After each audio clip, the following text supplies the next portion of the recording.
मौत को समझा है गाफिल इख्तिताम जिंदगी, दर हकीकत मौत तेरे इब्तिदाए जिंदगी। जब मलाकुल मौत आवेगे तुम्हारे सामने, फिर तुम्हें फुर्सत न मिलेगी लब हिलाने के लिए। बाप भाई माँ बहिन फर्जंद जन और यारगार, आशिको माशूक नौकर बंदे खिदमत गुजार, काम आने का नहीं हर एक जुदा हो जाएगा, बल्कि एक उज़्व दुश्मन जन का हो जाएगा। रोज़ महशर हर नेहा पैदा शवाद, हमज़े खुद हर मुजरिमा रुसवा शवाद। दस्त पा बिदिहद गवाही अज़मया, बरफसादे ऊब पेशे मुस्ता। लब गूयद मंचुनी बूसीदा आम, दस्ते गूयद मंचुनी दस्तीदा आम। चश्म गूयद दीदा अम सूए हराम, गोश गूयद चीदा अम समरुल कलाम। लंबा कथा বলার সুযোগ নাই, প্রয়োজনও নাই। তাহলে মাটি থেকে তৈরি করলেন, জীবন চলতে চলতে চলতে চলতে একটা সময় আবার মাটিতেই আমাদেরকে ফিরে দিলেন। খুব ভালো করে বুঝবেন, মুসলমান আমরা যারা, তারা তো ডাইরেক্ট আমাদের বডিটাকে কবরের মাটির ভিতরেই দাফন করা হয়। যারা হিন্দু তারা চিতায় নিয়ে পোড়াইয়া দেয়। বলুন তো দেখি, পোড়াবার পরে এই ছাইগুলা কোথায় মিশে যায় বলেন তো, বলেন একটু জোরে বলেন দেখি। মাটির সঙ্গে মিশে যায়। আল্লাহ পাক বলেন, এই যে মাটিতে মিশিয়ে দেওয়া হলো, এটাই কিন্তু তোমাদের জীবনের শেষ না, বরং মিনহা নুখরিজুকুম তারাতান উখরা। আবার তোমাকে এই মাটির ভিতর থেকে বের করা হবে। প্রথমে মাটি থেকেই তৈরি, এরপরে মাটিতে কিছুদিন বিচরণ, এরপরে সময় মতোই তোমাকে ডাক দেওয়া হবে।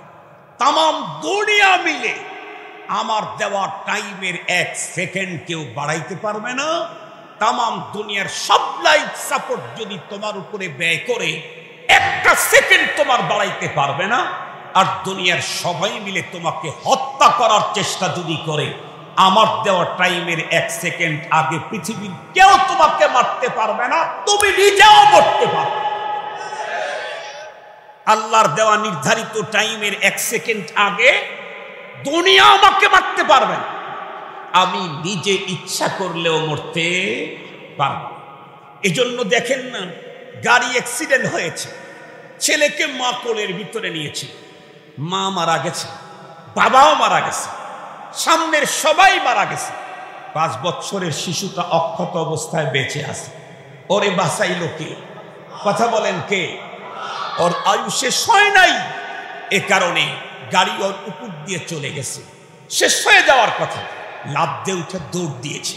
এমন দৃশ্য আপনারা দেখেন নেই? আর একজন মানুষ যাইতে যাইতে পড়ে গেল, আর একজন যা ধরতে ধরতেই আল্লাহর কাছে চলে গেল।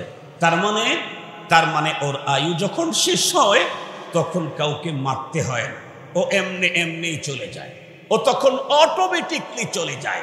মনে রাখবেন, আমার দেশের কেউ যখন হজে যায়, ওমরায় যায়, বিদেশে ট্যুরে যায়, যাওয়ার সময় কিন্তু 2টা টিকিট করে। যখন যাওয়ার টিকিট হয় তখন আসার টিকিট হয়। এই পৃথিবীতে আল্লাহ আমাদেরকে যখন দুনিয়াতে পাঠিয়েছেন, ওই মুহূর্তে যখন পাঠাইলেন তখন আবার দুনিয়া থেকে ব্যাক ডেটটাও আল্লাহ আমাকে দিয়েই দিয়েছে। যখন আমি মার পেট থেকে জন্ম নিয়েছি তখন এই পৃথিবী থেকে চলে যাওয়ার টাইমটাও তখনই ফিক্সড হয়ে গেছে, তখনই নির্ধারিত হয়ে গেছে। আমি যেমনেই কাটাই আমার জীবন চলতেই থাকবে। এজন্য একজন কবি বলেছেন, কদম সুয়ে মারকাদ নজর সুয়ে দুনিয়া, কদম সুয়ে মারকাদ নজর সুয়ে দুনিয়া, কিধর যা রহা হ্যায় কিধর দেখতা হ্যায়, কিধর যা রহা হ্যায় কিধর দেখতা হ্যায়। ইয়া ইবলিস মা মানাকা আন তাসজুদা লিমা খালাকতু বিয়াদাই। আল্লাহ পাক বললেন, এই ইবলিস, বলদের বাচ্চা বলদ, মা মানাক, কে তোকে বাধা দিল? আন তাসজুদা লিমা খালাকতু বিয়াদাইয়া, ওই সত্তাকে সিজদা করতে যারে আমি আমার নিজ হাত দিয়ে তৈরি করলাম। শুধু মাটির তৈরি তাই দেখলি? ওই মাটিতে কার হাতের ছোঁয়া লেগেছে তা দেখলি না? প্রাইম মিনিস্টারের হাতের কলমের ছোঁয়াতে যদি মূল্যহীন কাগজ 50 কোটি টাকা দাম হয়, রব্বুল আলামিন যেই মাটিতে টাচ করেছেন সে মাটির দাম কত হতে পারে? আল্লাহ পাকের কোরআনে আল্লাহ তাআলা বলছেন, ইয়া ইবলিস মা মানাক আন তাসজুদা লিমা খালাকতু বিয়াদাইয়া, আমি নিজের হাতে যেটারে বানাইলাম এটার বলো তুই তার চাইতে উত্তম? তার মানে তোর মতো বলো আল্লাহর আমার জমিনে আর কেউ নাই। আব্বাজান আদম আলাইহিস সালাম প্রথম মানুষটাকে ডাইরেক্ট মাটি দিয়েই বানানো হয়েছে। আপনাদের ইতিহাস জানা আছে, হযরতে আজরাইল আলাইহিস সালামকে দুনিয়াতে পাঠিয়ে দিলেন। পৃথিবীর প্রান্ত প্রান্ত থেকে নানা রঙের, নানা ঢঙ্গের, নানা স্বভাবে মাটি এক জায়গায় করে আমাকে এনে দাও। হযরতে আজরাইল আলাইহিস সালাম পৃথিবীতে এসে জায়গা জায়গা থেকে বিভিন্ন রঙের, বিভিন্ন স্বভাবের মাটি এক জায়গায় করে আল্লাহ পাকের কাছে নিয়ে দিলেন। আল্লাহ পাক রব্বুল আলামিন নিজ হাতে, আবার বলছি, আল্লাহ পাক রব্বুল আলামিন নিজ হাতে এই মাটিটাকে খামির করে লম্বা একটা মানব বডি তৈরি করলেন। তাফসীরের কিতাবে এসেছে 60 জিরাআ, 120 হাত লম্বা, 120 হাত লম্বা। তার মানে আমাদের এই মসজিদ 120 হাত না, এই মসজিদ দৈর্ঘ্য প্রস্থ কোনো দিকেই 120 হাত না, এর চাইতে বড় আল্লাহ পাক মানব বডি তৈরি করলেন। তৈরি করে এটাকে রেখে দিলেন লম্বা টাইম পর্যন্ত। রেখে দিয়ে আল্লাহ পাক রব্বুল আলামিন একটা সময় এই মানব বডির ভিতরে মানবাত্মা দিয়ে দিলেন। মানবাত্মা যখন দিলেন তখন আদম আলাইহিস সালাম কমপ্লিট একটা মানুষ হয়ে গেলেন। এখন আল্লাহ পাক রব্বুল আলামিন ফেরেশতাদেরকেও বললেন, ওইখানে ইবলিস উপস্থিত ছিল, তাকেও বললেন উসজুদু লি আদম, তোমরা সবাই মিলে আদমকে সিজদা করো। ফাসাজাদাল মালাইকাতু কুল্লুহুম, আল্লাহর কোরআনে আল্লাহ বলেন সমস্ত ফেরেশতারাই সিজদা করলো না শুধু একজন, তার নাম যেন কি? ইবলিস। আল্লাহ তাআলা বলেন আবা ওয়াস্তাকবার, অস্বীকার করলো, অহংকার করলো। কি অহংকার করলো?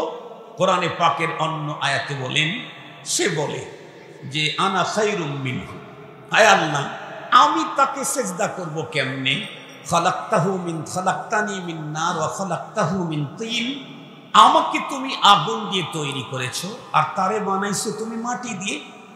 জন্মগতভাবে মাটি আগুনের চাইতে মাটির দাম কম, সুতরাং আমি তাকে সিজদা করতে পারি না, আমি তার চাইতে উত্তম। বলেন তো দেখি, এই জাতীয় যুক্তি উপস্থাপন করার মতো মানুষ বাংলাদেশে আছে না নাই? কোরআনের কথা বললে, হাদিসের কথা বললে, শরীয়তের কথা বললে, ইসলামের কথা বললে, আমার দেশের বুদ্ধিজীবী বলে যারা আমরা চিনি, বুদ্ধিজীবী মানে বুঝেন তো, কেউ চাকরিজীবী, কেউ হলো কি বলে কৃষিজীবী, ওরা হলো বুদ্ধিজীবী। চাকরিজীবী চাকরি করে খায়, কৃষিজীবী কৃষি কাজ করে খায়, ওরা বুদ্ধি বেচে খায়। বুঝেন নাই? ওরা বুদ্ধি বিক্রি করেই খায়। এত বুদ্ধি ওদের যে নিজে চলা বাদেও এত বুদ্ধি, ওই বুদ্ধি সারা দেশে ওরা বিক্রি করে। এই জাতীয় বুদ্ধিজীবী আবার একটা জিনিসের নাম দিয়েছে টক শো, তার মানে ঝাল সহ না মিষ্টি সহ না, টক শো। টক তো সবার চয়েস, কেউ ঝাল চয়েস করে মিষ্টি চয়েস করে না, কেউ মিষ্টি চয়েস করে ঝাল চয়েস করে না, কিন্তু টক সবাই বলেন না, সবাই বলেন না, টক সবাই চয়েস করে। শোর নাম দিয়েছে টক শো। টক শোতে এসে কি বলে, কোরআনের এই বিধানটা তো বুঝে আসে না, হাদিসের এই বিধানটা বুঝে আসে না, ইসলামের এই নীতিটা এটা তো মানুষের জন্য এই দিক থেকে ক্ষতিকর। তার মানে আইন দিয়েছে আল্লাহ, আর সেই আইন এটা বৈধ না অবৈধ, যুক্তিযুক্ত কিনা এই ব্যাপারে বিশ্লেষণ করে কে? আল্লাহ যেই মানুষটাকে না পাক পানি দিয়ে তৈরি করেছেন, সে পাক পানি দিয়ে বানান নাই, না পাক পানি দিয়ে তৈরি করেছেন। খলিকতা মিন নুতফা, আমি আর আপনি তো নুতফা দিয়ে তৈরি হয়েছি। নুতফা শুধু না পাক না, সিরিয়াস না পাক। নুতফা যদি কোনো মানুষের বডি থেকে বের হয়ে যায়, এই লোকটা কোরআন শরীফ ছুঁইতে পারে না, এই লোকটা মসজিদে ঢুকতে পারে না, এই লোকটা মুখস্থ কোরআন পড়তে পারে না গোসল করার আগ পর্যন্ত। যেই নাপাকটা শরীর থেকে বের হয়ে গেল, তাতেই যদি এত সিরিয়াস নাপাক হয়, সেই নাপাক দিয়ে যারে আল্লাহ তৈরি করলেন, সে আবার আল্লাহর আইনের উপরে যুক্তি দেখায়। তার মানে ইন্টারন্যাশনাল বল, এর চাইতে বড় বলদ আল্লাহর জগতে আর হয় না। কার ব্যাপারে তুমি যুক্তি দেখাইলা? কার ব্যাপারে? কার সাথে তুমি কথা বলতেছ? কিসের ব্যাপারে? কোরআন বলে দিয়েছে, বাস সামি'না ওয়া আতা'না। কোরআন যখন বলেছে, আমার ভাবার কোনো সুযোগ নেই। কোরআন যখন আইন দিয়েছে, আমার ভাবার কোনো সুযোগ নেই। ইসলাম যখন নীতি দিয়েছে, এই নীতির বিরুদ্ধে আমার নীতি আর কোনো নেতার নীতি দেখারও কোনো অপশন নাই। নীতি দিয়েছে ইসলাম, এখানে আমি নেতারটা দেখার কোনো সুযোগ নাই। আর যদি অন্যটা দেখতে যান, তাহলে আপনাকে ইমানদার বলার সুযোগ নাই। আপনি মরার পরে মিনহা খলাকনাকুম 40,000 বার পরেও যদি কবরে দেয়, কবরে ঢুকাবা মাত্রই অ্যাকশন শুরু হয়ে যাবে। মুহতারাম হাজরিন, খুব ভালো করে কথাগুলি বোঝার জন্য চেষ্টা করবেন। তো আল্লাহ পাক ইবলিসকে, ইবলিস বলতেছে যে আমি তার চাইতে উত্তম। কেমনে উত্তম হলি? আমাকে আপনি আগুন দিয়ে বানাইলেন, তারে বানাইলেন মাটি দিয়ে, মাটির চাইতে আগুন উত্তম, আমি সেজদা করতে পারবো না। দেখেন, আমি আগেই বলেছি যে আল্লাহর আইনের বিরুদ্ধে যারা যুক্তি উপস্থাপন করে, এরা হলো পৃথিবীর স্ট্যান্ডার্ড বলদ। মনে আছে না? কেমনে বলদ? ভালো করে বুঝবেন। এই যে আমার হাতের ভিতরে কাগজটা আছে, এই কাগজটা আমি এখন বিক্রি করব, কেউ কি 1 টাকা দিয়েও নিবেন? 1 টাকা এখন ভিক্ষুকেরাও নেয় না, 1 টাকা এখন ভিক্ষুকেরাও নেয় না। সেই 1 টাকা দিয়েও যদি এই কাগজটা আমি বিক্রি করতে চাই, আপনারা কেউ কিনবেন। তার মানে এই কাগজটার এখন কোনো দাম নাই।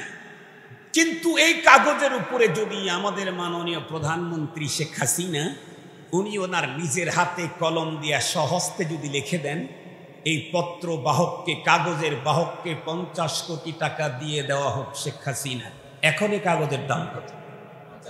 কথা বলেন না কেন? এখন এই কাগজের দাম কত? কিছুক্ষণ পূর্বে কাগজের কোনো দামই ছিল, কিন্তু প্রধানমন্ত্রীর কলমের ছোঁয়া লাগার কারণে এ কাগজের দাম 50 কোটি হয়ে গেল। এটা সাধারণ মানুষও বুঝলো, কিন্তু ইবলিসের মতো বলদটা বুঝল না। আল্লাহ পাক এজন্য ইবলিসকে ডেকে বললেন, ইয়া ইবলিস মা মানাআকা আন তাসজুদা লিমা খালাকতু বিয়াদাই। আল্লাহ পাক বললেন, এই ইবলিস, বলদের বাচ্চা বলদ, মা মানাক, কে তোকে বাধা দিল? আন তাসজুদা লিমা খালাকতু বিয়াদাইয়া, ওই সত্তাকে সেজদা করতে যারে আমি আমার নিজ হাত দিয়ে তৈরি করলাম। শুধু মাটির তৈরি তাই দেখলি? ওই মাটিতে কার হাতের ছোঁয়া লেগেছে তা দেখলি না? প্রাইম মিনিস্টারের হাতের কলমের ছোঁয়াতে যদি মূল্যহীন কাগজ 50 কোটি টাকা দাম হয়, রব্বুল আলামিন যেই মাটিতে টাচ করেছেন সে মাটির দাম কত হতে পারে? আল্লাহ পাকের কোরআনে আল্লাহ তাআলা বলছেন, ইয়া ইবলিস মা মানাক আন তাসজুদা লিমা খালাকতু বিয়াদাইয়া, আমি নিজের হাতে যেটারে বানাইলাম এটার বলো তুই তার চাইতে উত্তম। তার মানে তোর মতো বলদ আল্লাহর আমার জমিনে আর কেউ নাই। এই পৃথিবীতে আল্লাহর আইন, ইসলামের নীতির বিরুদ্ধে যারা নিজেদের বিবেক খাটায়, এরা হলো ইবলিসের চাইতে বড় বলদ অথবা সেম বলদ হবে। আল্লাহ পাক আমাদেরকে এই জাতীয় হওয়া থেকে হেফাজত করুন, আমিন বলেন। তো বলতেছিলাম, প্রথম মানুষটাকে আল্লাহ পাক কি দিয়ে বানিয়েছেন? মাটি দিয়ে। কার হাত দিয়ে বানিয়েছেন? আল্লাহ পাক নিজের হাত দিয়ে। এখন বলেন হুজুর, সেই একজন মানুষকে মাটি দিয়ে তৈরি করলেন, আর পৃথিবীর আজকেও তো পৃথিবীতে 800 কোটি মানুষ, আর একজন মানুষকেও মাটি দিয়ে তৈরি করলেন, তারপরেও আল্লাহ আমাদের সবার জন্য বললেন মিনহা খালাকনাকুম। এই কথাটা কেমন হলো? মুহতারাম হাজিরিন, মুফাসসিরিনে কেরাম বলেছেন, না না, আমরাও মাটি দিয়েই তৈরি। সুবহানাল্লাহ বলবেন না? আমরাও বলেন মাটি দিয়েই তৈরি। কেমনে বলেন তো দেখি?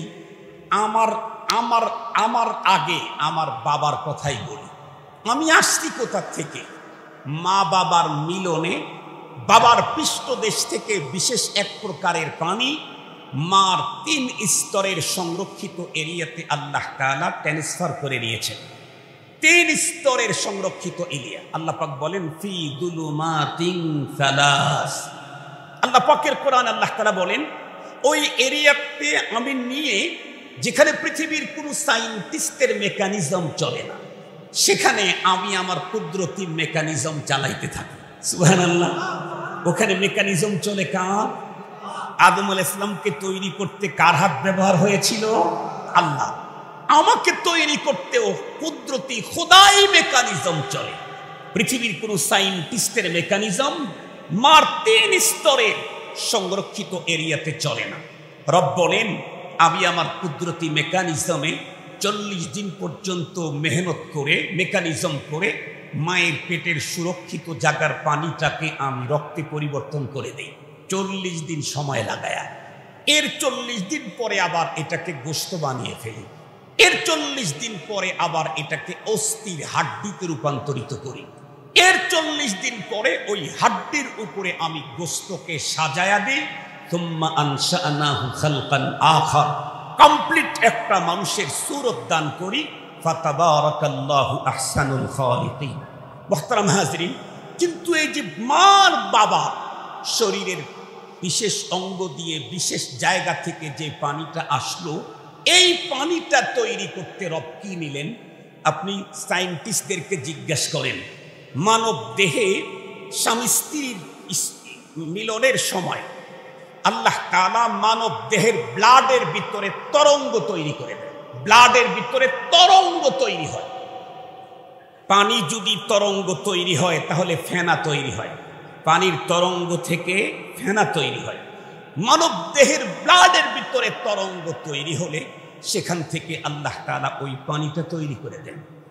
ব্লাডের তরঙ্গ থেকে, ব্লাডের নির্যাস থেকে ওইটা আসতে থাকে।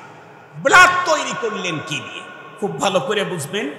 এই পৃথিবীতে যত খাবার আমরা খাই, সমস্ত খাবারগুলি থেকে আল্লাহ পাক আমার জীবন চলার জন্য সমস্ত খাবার থেকে চিপে চিপে চিপে চিপে একটু করে ব্লাড আমার শরীরের ভিতরে দিয়ে দেন।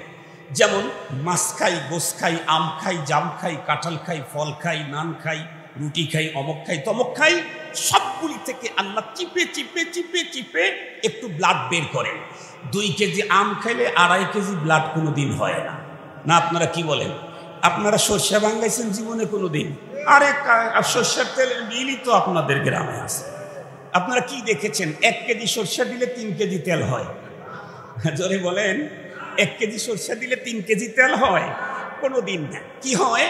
1 কেজি সর্ষে দিলে ভালো হইলে হয়তো 1 ব্লাডের জন্য কি লেগেছে? আম লেগেছে, জাম লেগেছে, কাঁঠাল লেগেছে, মাছ লেগেছে, গোশ লেগেছে। আমি জিজ্ঞেস করতে চাই, আম আর জাম সব আসমান থেকে নাজিল হয়? কথা বলেন না কেন?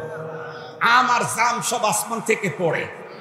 ওই যে হযরত মুসা আলাইহিস সালামের বাহিনীর মতো মান্নার সালও আসতে থাকে না, বরং আমি আর আপনি যত খাদ্য খেয়ে আল্লাহ পাকের কুদরতি মেশিনে সেগুলাকে ছাঁকুনি দিয়ে চিপে চিপে আমার বডির জন্য রক্ত তৈরি করলেন জীবন চলার জন্য। এই রক্ত তৈরি করতে যে খাবারটা খেয়েছি, এই খাবারগুলি জমিন থেকেই উঠেছে। কথা বলেন, জমিন থেকেই উঠেছে। সুতরাং মৌলের দিকে লক্ষ্য করতে গেলে আমার জীবনের সূচনা হলো ওই মাটি। মুসলমান ভাইরা আমার কথা ভালো করে বুঝবেন। তাহলে রব্বুল আলামিন কোরআনুল হাকিমের ভিতরে স্পষ্ট আমাদেরকে ডেকে বললেন, মিনহা খালাকনাকুম ওয়া ফিহা নুঈদুকুম ওয়া মিনহা নুখরিজুকুম তারাতান উখরা, মিনহা এ মাটি থেকেই খলাকনাকুম তোমাদেরকে আমি তৈরি করেছি।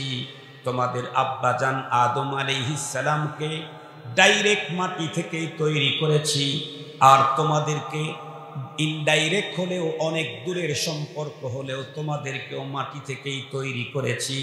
খুব ভালো করে বুঝবেন, আল্লাহ পাক বলেন আবার তোমাদেরকে মাটির ভিতরেই আবার তোমাদেরকে ফেরত পাঠানো হবে।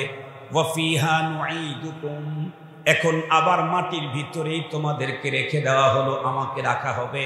যেমন আমার শ্বশুর শাশুড়িকে এই কবরস্থানে কবরস্থ করা হয়েছে, না মাটির ভিতরে আবার তাদেরকে ফেরত দেওয়া হয়েছে। এই যে কবরের ভিতরে দিয়ে দিলাম, এটাই কি শেষ হয়ে গেল? না না না বন্ধুরা আমার, মৃত্যুর মাধ্যমে কবরে রাখলে তার জীবন শেষ হয় না, বরং মৃত্যুর মাধ্যমে প্রতিটি মানুষের আসল জীবনের সূচনা হয় মাত্র।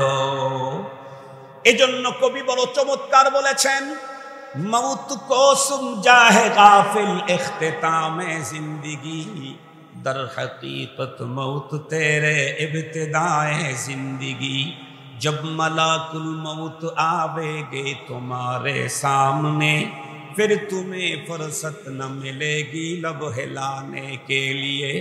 बाप भाई माँ बहिन फर्जंद जन और यारगार, आशिक माशूक नौकर बंदे खिदमत गुजार, काम आने का नहीं हर एक जुदा हो जाएगा, बल्कि एक उज़्व दुश्मन जन का हो जाएगा। रोज़ महशर हर निहा पैदा शवाद, हमज़े खुद हर मुजरिमा रुसवा शवाद, दस्त पा बिदिहद गवाही अज़मया, बरफसादे ऊब पेशे मुस्ता, लब गूयद मंचुनी बूसीदा आम, दस्ते गूयद मंचुनी दस्तीदा आम, चश्म गूयद दीदा आम सूए हराम, गोश गूयद चीदा आम समरुल कलाम। লম্বা কথা বলার সুযোগ নাই, প্রয়োজনও নাই। তাহলে মাটি থেকে তৈরি করলেন, জীবন চলতে চলতে চলতে চলতে একটা সময় আবার মাটিতেই আমাদেরকে ফিরে দিলেন। খুব ভালো করে বুঝবেন, মুসলমান আমরা যারা, তারা তো ডাইরেক্ট আমাদের বডিটাকে কবরের মাটির ভিতরেই দাফন করা হয়। যারা হিন্দু তারা চিতায় নিয়ে পোড়াইয়া দেয়। বলুন তো দেখি, পোড়াবার পরে এই ছাইগুলা কোথায় মিশে যায় বলেন তো, বলেন একটু জোরে বলেন দেখি। মাটির সঙ্গে মিশে যায়। আল্লাহ পাক বলেন এই যে মাটিতে মিশিয়ে দেওয়া হলো, এটাই কিন্তু তোমাদের জীবনের শেষ না, বরং মিনহা নুখরিজুকুম তারাতান উখরা, আবার তোমাকে এই মাটির ভিতর থেকে বের করা হবে। প্রথমে মাটি থেকেই তৈরি, এরপরে মাটিতে কিছুদিন বিচরণ, এরপরে সময় মতোই তোমাকে ডাক দেওয়া হবে। তাম দুনিয়া মিলে আমার দেওয়া টাইমের 1 সেকেন্ড কেউ বাড়াইতে পারবে না। তাম দুনিয়ার সব লাইফ সাপোর্ট যদি তোমার উপরে ব্যয় করে 1টা সেকেন্ড তোমার বাড়াইতে পারবে না। আর দুনিয়ার সবাই মিলে তোমাকে হত্যা করার চেষ্টা যদি করে, আমার দেওয়া টাইমের 1 সেকেন্ড আগে পৃথিবীর কেউ তোমাকে মারতে পারবে না, তুমি নিজেও মরতে পারবে। আল্লাহর দেওয়া নির্ধারিত টাইমের 1 সেকেন্ড আগে দুনিয়া আমাকে মারতে পারবে না, আমি নিজে ইচ্ছা করলেও মরতে পারব। এজন্য দেখেন না, গাড়ি অ্যাক্সিডেন্ট হয়েছে, ছেলেকে মা কোলের ভিতরে নিয়েছে, মা মারা গেছে, বাবাও মারা গেছে, সামনের সবাই মারা গেছে, 5 বছরের শিশুটা অক্ষত অবস্থায় বেঁচে আছে। ওরে বাঁচাইল কে? কথা বলেন কে? ওর আয়ু শেষ হয় নাই, এ কারণে গাড়ি ওর উপর দিয়ে চলে গেছে, শেষ হয়ে যাওয়ার কথা, লাফ দিয়ে উঠে দৌড় দিয়েছে। এমন দৃশ্য আপনারা দেখেন নাই? আর একজন মানুষ যাইতে যাইতে পড়ে গেল, আর একজন যা ধরতে ধরতেই আল্লাহর কাছে চলে গেল। তার মানে ওর আয়ু যখন শেষ হয় তখন কাউকে মারতে হয় না, ও এমনি চলে যায়, ও তখন অটোমেটিকলি চলে যায়। মনে রাখবেন, আমার দেশের কেউ যখন হজে যায়, ওমরায় যায়, বিদেশে ট্যুরে যায়, যাওয়ার সময় কিন্তু দুইটা টিকিট করে। যখন যাওয়ার টিকিট হয় তখন আসার টিকিট হয়। এই পৃথিবীতে আল্লাহ আমাদেরকে যখন দুনিয়াতে পাঠিয়েছেন, ওই মুহূর্তে যখন পাঠাইলেন তখন আবার দুনিয়া থেকে ব্যাক ডেটটাও আল্লাহ আমাকে দিয়েই দিয়েছে। যখন আমি মার পেট থেকে জন্ম নিয়েছি তখন এ পৃথিবী থেকে চলে যাওয়ার টাইমটাও তখনই ফিক্সড হয়ে গেছে, তখনই নির্ধারিত হয়ে গেছে। আমি যেমনেই কাটাই আমার জীবন চলতেই থাকবে। এজন্য একজন কবি বলেছেন, কদম সুয়ে মারকাদ নজর সুয়ে দুনিয়া, कदम सूए मरकद नजर सूए दुनिया, किधर जा रहा है किधर देखता है, किधर जा रहा है किधर देखता है। আমরা ছোটবেলায় ছোট নাতি ছেলেদেরকে সঙ্গে করে কোথাও দাওয়াত খেতে নিয়ে যাই, বই একটু যদি হাত ছেড়ে দেই ঠাস ঠাস করে পড়ে। বলেন রাস্তায় পড়ে না? বাবা তখন ধৈর্য একটা ঝাঁকুনি দেয়, বলে এই খালি ঘন ঘন পড়স। বলেন তো দেখি কেন পড়ে তা কি জানেন? ঠাস ঠাস করে ঘন ঘন পড়ার যত কারণ আছে তার ভিতরে সবচেয়ে বড় কারণ হলো যায় একদিকে চায় থাকে আর একদিকে। ঠিক বললাম না? ঠিক বললাম? এই বাচ্চাগুলি যায় একদিকে তাকায় থাকে আর একদিকে, এজন্য ঠাস ঠাস করে পড়ে। দাদা বাবা ধইরা তারপরে একটা দিয়ে বলে কোন দিকে তাকায় থেকে যাস, রাস্তার দিকে তাকাইতে পারস না? ছোট বাচ্চা যেমন একদিকে যায় আর একদিকে চায়, ও যেমন ঠাস ঠাস করে যেমন পড়ে, ওর যেমন হাত নষ্ট হয়, স্কিন নষ্ট হয়, পা নষ্ট হয়, ভেঙে যায়। আমরা প্রত্যেকটি মানুষ যাইতেছি কবরের দিকে, তাকায় আসি চেয়ারের দিকে আর নমিনেশনের দিকে। পথ আমাদের কোন দিকে পথ চলা? কথা বলেন, পথ চলা কোন দিকে? সবাই মনের ভিতরে আজকে খুশি, কবরস্থানের মাহফিল হবে, আমরা যাব। আজকে কখন কখন সকাল হবে, কখন সকাল হবে, খুব খুশি। কিন্তু ভিতরে লক্ষ্য করে দেখছেন কি, আজকের দিনের সকাল আমাকে কবরের দিকে এক সকাল আগায় দিল। আজকের বেলা ডোবা মাগরিবের নামাজ আমাকে কবরের দিকে এক রাত আগায় দিল। কবরের দিকে আমাকে এক রাত আগায় দিল। আমি যাই করি, যাই ভাবি, যাই বলি, আমার কদম কোন দিকে চলতেছে? কথা বলেন না কেন? কোন দিকে? কবরের দিকে। কিন্তু আমার আপনার নজর মাহফিল, ওয়াজ, হজ, বক্তৃতা, চেয়ার, পাওয়ার, বিল্ডিং, গাড়ি, বাড়ি, নারী। তাহলে একদিকে বাচ্চা যদি একদিকে তাকায় আর একদিকে যায়, ও যদি ঘন ঘন পড়ে, যদি ওর হাত পা ভেঙ্গে যায়, আমরাও যাইতেছি একদিকে, তাকাইতেছি একদিকে, তাহলে আমাদের ঈমান আর আমল তো ভাঙ্গা পড়বে। আমাদের ঈমান আমল ভাঙ্গা পড়বে।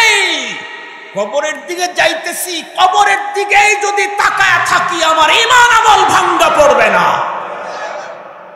কবরের দিকে যাচ্ছি, কবরে আমার মাথার মধ্যে, তাহলে আমার ঈমান ভাঙ্গা পড়বে না, তাহলে আমার আমল ভাঙ্গা পড়বে না, তাহলে আমার চরিত্রের অবক্ষয় হবে না, তাহলে আমি কারো সম্পদ জোর করে খেতে পারবো না, তাহলে আমি গুম আর খুন করতে পারবো না, তাহলে আমি কারো উপরে কমপ্লেইন মানে অহেতুক কমপ্লেইন চাপাইতে পারবো না। এগুলি সব ভয় হলো যাইতেছি কবরের দিকে, তাকায় আছি দুনিয়ার দিকে। আল্লাহ পাক আমাদেরকে কবরের ফিকির করার তৌফিক দান করুন। মুহতারাম হাজরিন, তো আল্লাহ পাক কি বলেন? ওয়া মিনহা নুখরিজুকুম তারাতান উখরা। এই যে দিয়ে গেলাম, শেষ হয়ে গেল না, বরং পরপারের জীবনের সূচনা হইল মাত্র। আবার তোমাকে এখান থেকে উঠাবো। উঠানোর পরে কি হবে? আল্লাহ পাকের কোরআন আল্লাহ তাআলা বলেন, সুম্মা ইন্নাকুম বাদা যালিকা লামাইয়িতুন সুম্মা ইন্নাকুম ইয়াউমাল কিয়ামাতি তুবআসুন। তোমাদেরকে মরণের পরে আবার পরপারে উঠানো হবে। উঠানোর পরে কি হবে? আল্লাহ পাক বলেন, আমার সামনে তোমাদেরকে উপস্থিত হতে হবে। তো উপস্থিত হলে কি করবেন? আল্লাহ বলেন এক জায়গায়, ফামান ইয়ামাল মিসকালা দাররাতিন খায়রান ইয়ারাহ ওয়া মান ইয়ামাল মিসকালা দাররাতিন শাররান ইয়ারাহ। টোটাল লাইফ আমি আমার জীবনে যা করেছি রব্বুল আলামিন তো জানাই দিয়েছেন, কিরামান কাতিবিনা ইয়ালামুনা মা তাফআলুন। তোমার পিছনে সিআইডি রেখে দিয়েছি। আমি যখন খানা খাইতেছিলাম, তখন আপনাদের এই এলাকার ডিএসবির এক সদস্য ভাই আমার সাথে দেখা করতে গেছে, তার কাছে আছে আর কি, উনি আমার সাথে সাক্ষাতে গেছে। তো ডিএসবি, সিআইডি, এনএসআই, তারপরে ডিজিএফআই, গোয়েন্দা, কত রকমের গোয়েন্দা আছে। এরা শুধু, এই গোয়েন্দারা শুধু হুজুরদেরই খোঁজ নেয় না, সরকারি দলের লোকদেরও খোঁজ নেয়। বিশ্বাস করেন কি আপনারা? এই সামনে নির্বাচন আসতেছে, কে এমপি মনোনয়ন পাবে, কে পাবে না, অনেকটাই নির্ভর করবে এনএসআই, ডিজিএফআই এর রিপোর্টের উপরে। গোয়েন্দা ম্যাডামকে কি, কার ব্যাপারে কি বলে, যদি বলে যে না ওনার জনপ্রিয়তা বেশি, ওনার এই ঝামেলা আছে, তাহলে এটাকে ক্যালকুলেশন করে এরপরে আপনাকে টিকিট দেবে। তাহলে গোয়েন্দা শুধু বিরোধী দলকে খোঁজে না, সরকারি দলের লোকও খোঁজে। আল্লাহ পাকের গোয়েন্দা শুধু কাফের বেঈমানদের রিপোর্ট করে না, ঈমানদারেরও রিপোর্ট করে ছাড়বে। আল্লাহ পাকের গোয়েন্দা যেটা আছে, ঈমানদারেরও রিপোর্ট করবে। ঈমান এনেছে কিন্তু অন্যের সম্পদ জোর করে খেয়েছে, ঈমান এনেছে মানুষের উপরে জুলুম করেছে, ঈমান এনেছে কিন্তু নামাজ পড়ে নাই, ঈমান এনেছে পর্দা করে নাই, ঈমান এনেছে রোজা নষ্ট করেছে, ঈমান এনেছে কিন্তু নিজে হালাল হারামের তারতম্য করে নাই। টাকা আমার চাই, চেয়ার আমার চাই, পাওয়ার আমার চাই, বৈধ পন্থায় হোক আর অবৈধ পন্থায় হোক। রব বলেন তোমার ব্যাপারেও বিচার করার জন্য সিআইডি আমি লাগাই দিয়েছি। একটা না, সরকারের যেমন ডিজিএফআই এর যারা, তারাও গোয়েন্দাগিরি করে, এনএসআই যারা, তারাও গোয়েন্দাগিরি করে, সিআইডি তো অরিজিনালি সিআইডি গোয়েন্দাগিরি করে। কথা বুঝাইতে পারতেছি আপনাদেরকে। ডিএসবির লোক যারা, তারাও গোয়েন্দাগিরি করে। রব্বুল আলামিন বলেন আমিও তোমাদেরকে ধরার জন্য অনেক কোম্পানি লাগায় রাখছি। একটা হলো তোমার হাত পা অঙ্গ প্রত্যঙ্গ, তোমাকে পরপারে ধরার জন্য এটা আমার কোম্পানির লোক। তোমার হাত তোমার বিরুদ্ধে পরপারে সাক্ষী দেবে, তোমার পা তোমার বিরুদ্ধে আমার আদালতে কথা বলবে, তোমার চোখ আমার কাছে তোমার বিরুদ্ধে কথা বলবে। জমিনের যেই জায়গায় দাঁড়িয়ে যেখানে অবস্থান করে তুমি অপরাধ করেছো, এই জমিন আমার সিআইডি, এই জমিন আমার সিআইডি। রাত্রে অন্ধকারে কোন জায়গায়, বিমানের ভিতরে না আরো উপরে, নাকি সমুদ্রের অতল গহ্বরে সুন্দর সুরক্ষিত রোম করে। বর্তমান পৃথিবীর বিশ্ব নেতারা এখন আর নর্মাল জায়গায় মিটিং করে না, বর্তমান বিশ্ব নেতারা সমুদ্রের নিচে সুরক্ষিত বানানো ঘরের ভিতরে বসে বসে মিটিং করে। চতুর্দিকে থাকে সামুদ্রিক জন্তুগুলা, বিভিন্ন রকমের জানোয়ার, সেখানে বসে মিটিং করতে রিল্যাক্সেবল জীবন অনেক ফাইন লাগে, ভালো লাগে। রব বলেন তোমার জায়গা অবস্থান যত জায়গায়, আমার সিসি ক্যামেরা তত জায়গায়। তোমার অবস্থান যত জায়গায়, আমার সিসি ক্যামেরা তত জায়গায়। কোথায় যাইবা, কখন যাইবা? মানুষের তৈরি সিসি ক্যামেরা যদি হাজার হাজার গজ পানির গভীর পর্যন্ত যদি যায়, মানুষটাকে যিনি তৈরি করেছেন তার সিসি ক্যামেরা কোন জায়গায় না যায়? মানুষের তৈরি ক্যামেরা হাজার হাজার পানির গভীর পর্যন্ত সেখান থেকে ছবি নিয়ে আসে। মানুষটাকে যিনি তৈরি করেছেন তার ক্যামেরা কত দূর পর্যন্ত যাবে? এই জন্য মুহতারাম হাজিরিন, ফাঁকি দেওয়ার কোনো সুযোগ, ফাঁকি দেওয়ার কোনো সুযোগ। রবের সামনে দাঁড়াতে হবে, কথা বলেন হবে। সুম্মা ইন্নাকুম ইয়াউমাল কিয়ামাতি তুবআসুন ওয়া মিনহা নুখরিজুকুম তারাতান উখরা। আমাদেরকে আবার উঠানো হবে, আর সেই যে জীবন শুরু হবে, ওই জীবনের শুরু আসে কোনোদিন শেষ নেই। ওই জীবনে আল্লাহ পাক ব্যাপক দয়া করবেন, ওই জীবনে ওই জগতে আল্লাহ ব্যাপক দয়া করবেন। আল্লাহ দয়া করবেন পরিপূর্ণ, তবে আল্লাহর দয়া ব্যাপক হবে না। দুনিয়াতে আল্লাহ পাক ব্যাপক দয়া করছেন, পরিপূর্ণ দয়া করতেছেন না। ব্যাপক দয়ার পরিপূর্ণ দয়ার পার্থক্য হলো, ভালো করে বুঝবেন, এই পৃথিবীতে যেই লোকটা সকাল থেকে সন্ধ্যা পর্যন্ত আল্লাহ আল্লাহ আল্লাহ আল্লাহ বলে, তাকেও যে রব খাওয়ান আর পালেন, তাকে যে রব্বুল আলামিন অক্সিজেন দেন।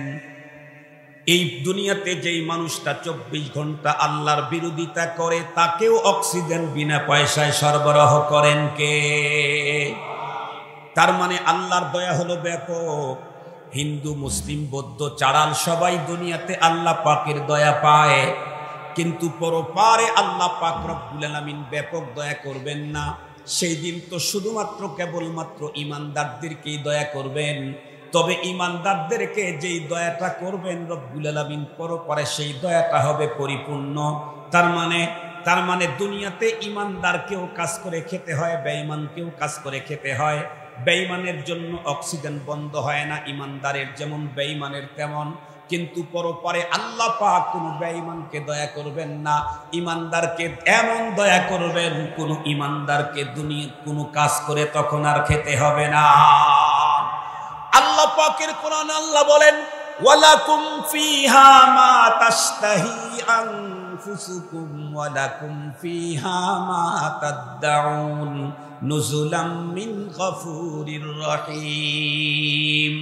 নাই কো শেথা নামাজ রোজা, নাই তো কোনো কাম, আছে শুধুই প্রেম প্রীতি আনন্দ আরাম। বেহেশত আজা কে আজারে নবাসাদ, কাসে রাবা কাসে কারে নবাসাদ। সহজে বুঝবার জন্য বলি, বেশ কয়েক বছর আগে আব্দুল মজিদ নদীম সাহ আওলাদে রসুল শাহ সৈয়দ, উনি তখন বেঁচে ছিলেন। বাংলাদেশে উনি বছরে 1-2 বার আসতেন। আন্তর্জাতিক ইসলামী মহাসম্মেলন যেগুলি হতো এইগুলাতে বয়ান করতেন। আপনাদের দোয়া আল্লাহর মেহেরবানিতে আমি বাংলাদেশের সবচেয়ে কম বয়সের বক্তা ছিলাম, যে বাংলাদেশের আন্তর্জাতিক ইসলামী সম্মেলনে বয়ান করতাম। ওনার সঙ্গে আমার একই জায়গায় বয়ান হতো, একই চেয়ারও, কখনো হুজুর আগে কখনো আমি আগে বয়ান করতাম। চট্টগ্রামের জমিয়তুল ফালা মাঠে 2 দিনের প্রোগ্রাম শেষ হয়ে গেল। পরের 2 দিন হলো কক্সবাজার কেন্দ্রীয় ঈদগাহ মাঠে। হুজুর যেহেতু বয়োবৃদ্ধ মানুষ, রাস্তায় যদি উনি গাড়িতে পথ চলেন তার কষ্ট হয়, এজন্য উনি চট্টগ্রাম থেকে ঢাকায় আসলেন বিমানে, আবার ঢাকা থেকে চলে যাবেন কক্সবাজারে বিমানে। তখন চট্টগ্রাম থেকে কক্সবাজার ফ্লাইট ছিল না, কিন্তু আমরা তো নওজোয়ান। আমি এবং ফকিহুল মিল্লাত মুফতি আব্দুর রহমান রহমাতুল্লাহি আলাইহির ছোট সাহেবজাদা শাহেদ রহমানি, আরও বাংলাদেশের পপুলার 2-1 জন বক্তা, নাম বলবো না, কয়েকজন মিলে যখন পথ চলতেছিলাম, যাইতে যাইতে পথের মাঝখানে উন্নত একটা হোটেলের ভিতরে আমাদের একটু যাত্রা বিরতি। এক পর্যায়ে ঢুকলাম, নামাজও পড়বো, দুপুরের খাবারও খাবো। হোটেলওয়ালা বড় ভালো মানুষ, হুজুরদেরকে দেখে আমাদেরকে ভিআইপি লাউঞ্জে ঢুকাইয়া দিলেন। সব জায়গায়, ম্যাক্সিমাম জায়গায় হুজুরদেরকে দেখলে মেসিয়াররাই কাছে আসতে চায় না, কারণ চিন্তা করে এদের পিছনে যতই মেহনত করি যাওয়ার সময় 10টা টাকাও দিবে না, এই চিন্তা করে। এই জন্য আমি আলহামদুলিল্লাহ যদি হোটেলে ঢুকি, খুব কম ঢুকি, আমি হোটেলে খাবার খুব কম খাই। যদি ঢুকি তাহলে অন্য মানুষ যা দেয় তার চাইতে একটু বেশি দেওয়ার চেষ্টা করি। কেন? আগামী দিনে ও জানি হুজুর খোঁজে, ও যেন হুজুর খোঁজে। আমি এক জায়গায় গেছি, যাইতেই দেখি পরোটা ভাজতেছি, হোটেল একেবারে নর্মাল, কিন্তু পরোটা ভাজার সিস্টেম আর রুটির সিস্টেমটা দেখে আমার লোভ হয়ে গেল। ড্রাইভারকে বললাম, এই ব্রেক কর, চল এখানে রুটি পরোটা খাবো। তো পরে রুটি পরোটার জন্য ওখানে গেলাম, একটু মুখ সরাইলে আপনারা শুনতে পারবেন। পরে ওখানে ঢুকলাম, এত সুন্দর করে ভাজছে, তা আমি খাইতেছি আর ড্রাইভারকে বলতেছি যে পরোটা রুটি যে খায়াটায় যা বিল হইল কিন্তু অল্প কয়েক টাকা, গ্রামের হোটেল। তো যাওয়ার সময় বাবুর্চিরে আমাকে ডাক দিল যে রুটি বানাইতেছি। তো পরে বাবুর্চিরে ডাকছে, আমি তো পুরা বিল দিয়েই দিয়েছি মালিককে। তো ওরেও যেটা দিছি মোটামুটি ওই বিলের প্রায় সমানই, যা বিল হয়েছে তার প্রায় সমানই ওরে দিয়েছে। ও মনে করছে যে আমি মনে হয় বিলটা ওকেই দিচ্ছি। হুজুর এখানে না ওইখানে। আমি বললাম ওইখানেরটা হয়ে গেছে, এটা এখানেরটা। ও তখন আমার দিকে তাকায় আছে। আমি বললাম, তোমার পরোটা ভাজাটা খুব ভালো লেগেছে, তাই তোমাকে এটা আমি বকশিশ দিলাম। এখন বলেন তো দেখি, ও এখন রাস্তা দিয়ে খালি হুজুর খুঁজবো, যে আজ আল্লাহ যদি আর একটা হুজুর মা পায় তাহলে আলহামদুলিল্লাহ। মোহতারাম হাজরিন, তো যে কথা বলতেছিলাম, আমি মাঝে মাঝে এই জাতীয় কিছু কাজ করি, আমার কিছু কয়েকটা টাকা বেশি গেলেও আর আলেমকে যাতে সে শ্রদ্ধা করে। তো আলহামদুলিল্লাহ ওই ভদ্র দেখলাম প্রথম চান্সে আমাদেরকে ভিআইপি গ্যালারিতে ঢুকিয়ে দিল। তো ঢুকলাম, আল্লাহ ওয়াশরুম টশরুম এত উন্নত যে ওর এক ওয়াশরুম যে টাকা দিয়ে বানাইছে তাতে আমার পুরা বাড়ি 2 বার হবে। কথার কথা বলতেছি আর কি। পরে সব কমপ্লিট করে বেসিনে গেছি অজু করার জন্য, হাত ধোয়ার জন্য। এখন আমাদের দেশের বেসিনগুলো স্বাভাবিকভাবে হয়তো নাড়ানি থাকে, না হয় গুড়ানি থাকে। নাড়ানি গুড়ানি বুঝেন তো? হয়তো প্যাঁচ এরকম করে প্যাঁচ ঘুরাইতে হয়, না হয় এরকম করে নাড়া দিলে হয়। ওইটা নাড়ানিও নাই, গুড়ানিও নাই, সোয়ানিও নাই, দরানিও নাই। এখন ওই হুজুর কিন্তু অনেক বড়, আমি বলছি নাম বলবো না। ওই হুজুর ওইখানে যায়, এখন এটা দিয়ে একবার এদিকে নাড়ায় আবার এদিকে নাড়ায়, তো ওইটা তো পানি আসার পায়, এটা নাড়ায় আর লাভ হয়। হুজুর পরে রাইগে গিয়ে বলছে, এই বেটা কি বেসিন বানায় রাখছস, নাড়ানি গুড়ানি সোয়ানি ধরানি কিচ্ছু নাই, তো এটা কি করবো? ছেলেটা তখন মুস্কি হাসি দেশে বলতেছে, হুজুর এটা হাইফাই তো, 5 স্টার হোটেল তো, এই জন্য এখানে নাড়ানি গুড়ানি সোয়ানি ধোয়ানি নাই, এটা হলো সেন্সার লাগানো আছে, আপনি নিচে হাত দেন হুজুর। তো ছেলেটা নিচে হাত দিচ্ছে, পানি পড়া শুরু হয়ে গেছে। আবার হাত সরাইছে, পানি পড়া বন্ধ হয়ে গেছে। মুহতারাম হাজিরিন, খুব ভালো করে বুঝবেন, এই প্রযুক্তি হলো মানুষের তৈরি। মানুষের তৈরি করা প্রযুক্তি যদি এত উন্নত হয় যে হাত দিলে পানি আসে, হাত সরাইলে পানি বন্ধ হয়, হাত দিলে গরম বাতাস আসে, হাত সরাইলে বাতাস আসা বন্ধ হয়, দরজার সামনে গেলে দরজা একাই খোলে, দরজার ভিতরে ঢুকলে দরজা একাই বন্ধ হয়, এই মানুষটাকে যিনি বানিয়েছেন উনি যে প্রযুক্তি জান্নাতে সেটিং করেছেন, সেটা কেমন হবে? কথা বলেন, কথা বলেন, সেটা কেমন হবে? কেমন হবে এটা আল্লাহ পাক নিজেই তার রাসূলকে দিয়ে জানায় দিয়েছেন। قال الله تعالى قال نبينا صلى الله عليه وسلم قال الله تعالى أعدت لعبادي الصالحين ما لا عين رأت ولا أذن سمعت ولا خطر على قلب بشر। পরপরে আল্লাহ যে আমাদেরকে আবার উঠাবেন, সেই জগতে আল্লাহ পাক রব্বুল আলামিন আমাদের কৃতকর্মগুলা চেক করবেন, পরীক্ষা করবেন। যদি কিঞ্চিত পরিমাণে ভালো পান তাহলে এর জন্য আল্লাহ পাক আমাদেরকে জাযা দিবেন। কিঞ্চিত পরিমাণে যদি অপরাধের কোনো কিছু পান, আল্লাহ কাউকে ইচ্ছা করলে ক্ষমা করে দিবেন, ইচ্ছা যদি না করেন তাহলে তাকে শাস্তি নিতেই হবে। তবে ওই জীবনে শাস্তি বন্ধুরা আমার লাঠি পেটার কোনো শাস্তি না, ওই জীবনে বন্ধুরা আমার কাউকে কি দিয়ে আঘাত করা কোনো শাস্তি না। আল্লাহ পাক ওই জীবনে শাস্তি দিবেন। এ শাস্তি সম্পর্কে বলেন, ফায়াউমা ইদিন লা ইউআযযিবু আযাবাহু আহাদ ওয়া লা ইউসিকু ওয়াসাকাহু আহাদ। এই পৃথিবীতে মানুষকে ভয়ঙ্কর ভয়ঙ্কর পদ্ধতিতে শাস্তি দেওয়ার কথা তোমরা জীবনে শুনেছো। রব্বুল আলামিন বলেন, কিন্তু পরপারে আমার শাস্তি এমন হবে যেই শাস্তি পৃথিবীর কেউ কাউকে কোনোদিন দিতে পারে নাই।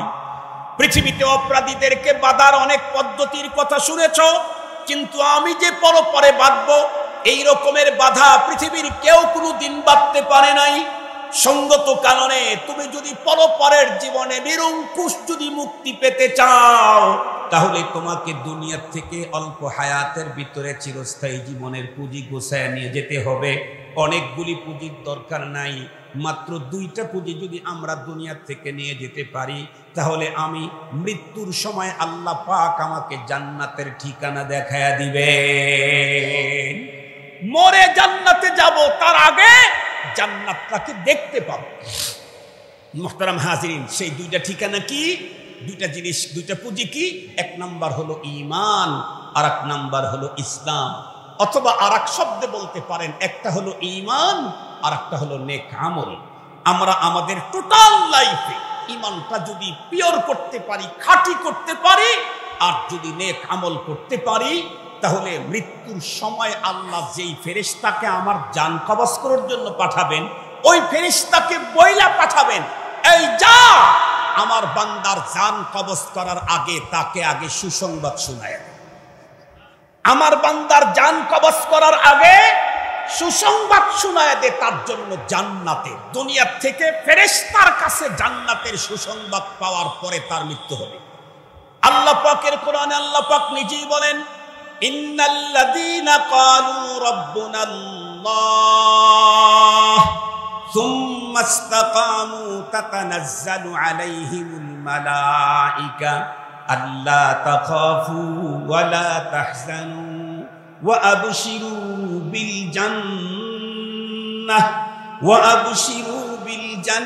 জান্নাতিল্লাতী কুনতুম তুআদুন। এই জন্য আল্লাহর পয়গম্বর বলেছেন তোমার হাসর হবে কেমন? বলে তোমার মৃত্যু হবে যেমন। তোমার মৃত্যু হবে কেমন? নবীজি বলেন তোমার জীবন হবে যেমন। খুব ভালো করে বুঝবেন, তোমার হাসর হবে কেমন, মৃত্যু হবে যেমন। মৃত্যু হবে কেমন? তোমার জীবন হবে যেমন। জীবনটা যদি আমার ঈমান আর নেক আমলের উপরে হয়, মৃত্যু আমার ঈমানের উপরে হবে। ঈমানের উপরে যদি মৃত্যু হয়, মৃত্যুর আগেই আল্লাহ পাকের ফেরেশতা আজরাইল আমাকে জান্নাতের সুসংবাদ শোনায়া দিবে। এজন্য আসুন টোটাল লাইফে আর যদি কিছু নাও অর্জন করতে পারি, ঈমান আর নেক আমল আমরা অবশ্যই অর্জন করব। আল্লাহ আমাদেরকে তৌফিক দান করুন।